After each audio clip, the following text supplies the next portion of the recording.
Bonjour, en ce mois de février, mois des amoureux, je vais aborder le sujet de la planification successorale entre partenaires. On parle dans ce cas d'une planification horizontale. Les partenaires prennent des dispositions entre eux dans un premier temps, sans optique de transmission à la génération suivante. Ce qui leur importe, c'est la protection juridique de leur partenaire en cas de décès. Pour mettre en place une planification horizontale, on peut travailler avec un contrat de mariage, un testament, une donation ou une clause d'accroissement. Les personnes qui vont se marier ou qui sont mariées, le recours à un contrat de mariage va leur permettre de mettre en place une planification horizontale.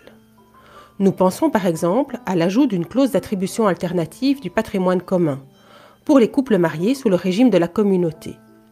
Pour les couples mariés sous le régime de la séparation des biens, cette clause d'attribution alternative peut s'appliquer s'ils ont créé entre eux un patrimoine commun interne. Par l'ajout d'une clause d'attribution alternative, le conjoint survivant pourra faire un choix entre plusieurs options au moment du décès de son partenaire. Il choisira la manière dont le patrimoine commun lui sera attribué. Est-ce qu'il prendra tout en pleine propriété, tout en usufruit les biens immeubles et la pleine propriété des biens immeubles? Différents choix s'offrent à lui. Son choix variera en fonction de ses souhaits à ce moment précis et chaque choix aura son propre traitement fiscal. La donation est possible pour les 3 formes d'union: mariage, cohabitation légale ou cohabitation de fait. La donation entre époux est bien évidemment un instrument très pratique. Cette donation entre époux, faite hors contrat de mariage, est toujours révocable entre époux. Cela est d'autant plus important si le mariage devait un jour se solder par un divorce. Pour les cohabitants, légaux ou de fait, il en va autrement. La donation est irrévocable. Donner c'est donner, reprendre c'est voler. Une clause de retour conventionnelle peut aussi être ajoutée à la donation. Cette clause permet que les biens donnés puissent réintégrer le patrimoine du donateur, en exemption de droits de succession, s'il y avait prédécès du donataire. Une donation entre époux est uniquement possible pour les biens propres. Ainsi, les biens qui appartiennent à la communauté ne peuvent faire l'objet d'une donation entre époux. En cas de donation entre époux, vous devez aussi tenir compte de la réserve de vos enfants.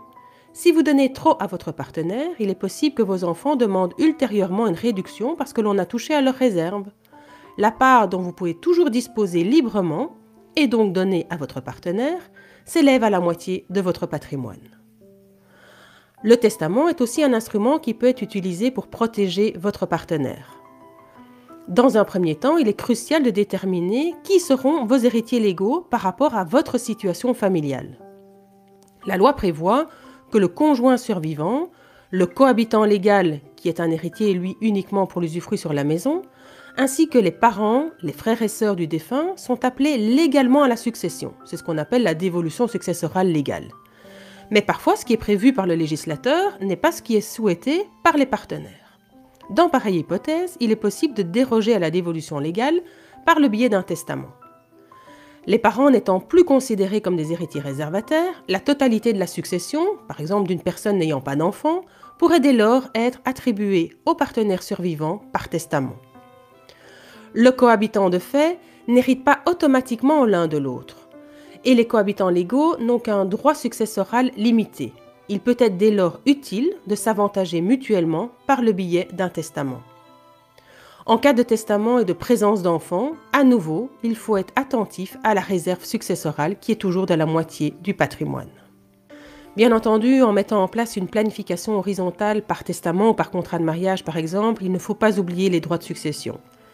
Les droits de succession varient en fonction de la région qui est le domicile du défunt, mais aussi en fonction du statut juridique entre le partenaire et le défunt.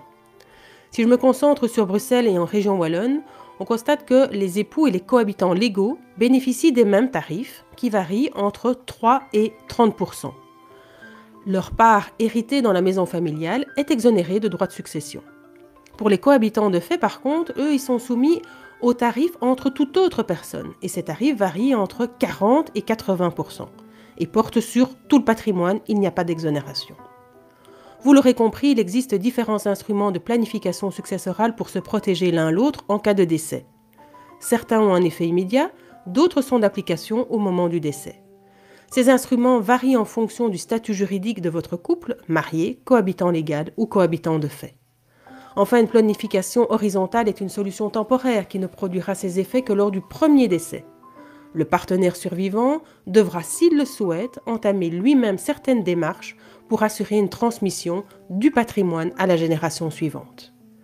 Rendez-vous sur nagelmakers.be pour plus d'informations. À bientôt!